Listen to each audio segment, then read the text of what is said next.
transition of any kind can make a person feel like a ship lost at sea. But with the right reference points and a supportive wind to push it along, the ship can find its way into the sun and you can reach your goal. The biggest thing that I see is you got to start young and just be matter of fact about it. You know, I mean, they have to go out at some point, like when they're at school, they go out and they encounter negativity and they encounter the world. And when they come home, that should be a safe place for them, and they should be able to learn to talk about that stuff so that they have more tools and they're more prepared to combat those things when they're out. We tried to keep a balance so that we don't overemphasize the disability, but we're not talking about it either. Knowing how to get there is only part of the strategy. It's also vitally important to understand every detail about your ship. Understanding your strengths and needs allows you to help other people understand them as well. So I think, you know, understanding your needs is very important.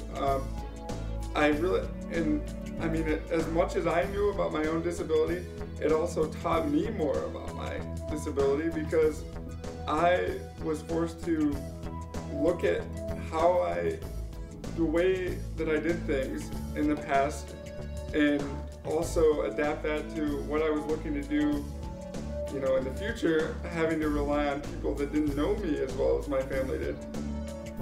Always be in charge of your plan and your future.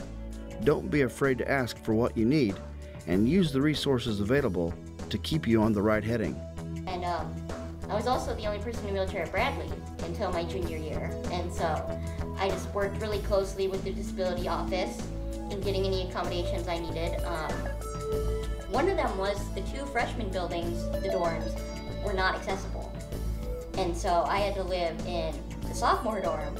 And eventually one of the accommodations that I got was just having my own room to have the extra space. And my roommate was always leaving things around on the floor. And, you know, that doesn't really work when you're trying to get around in a wheelchair. So, you know, I would just suggest anyone that's transitioning, don't be afraid to ask for what you need. You know, go to your disability office and say, you know, I need to live in this building because, you know, I can't get into the freshman buildings, and, you know, say, could I have my own room? It's not really working out with my roommate.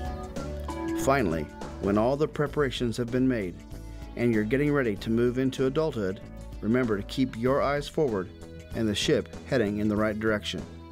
It's an anxious time as you wait to see, well, what if this and then what if that, and will this happen? And it's like critical mass. All of a sudden everything's there and you've made it, you know.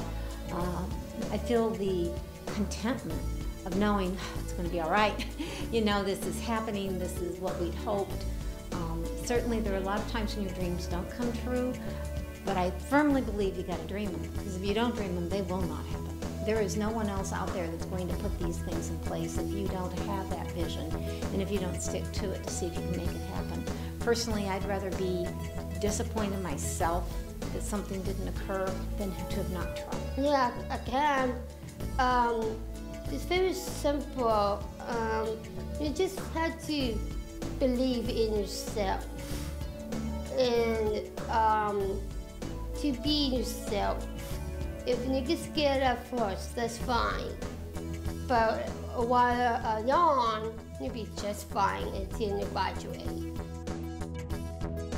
Your hard work and determination to reach your dreams will pay off in success and confidence. Stay optimistic and focused on the final goal.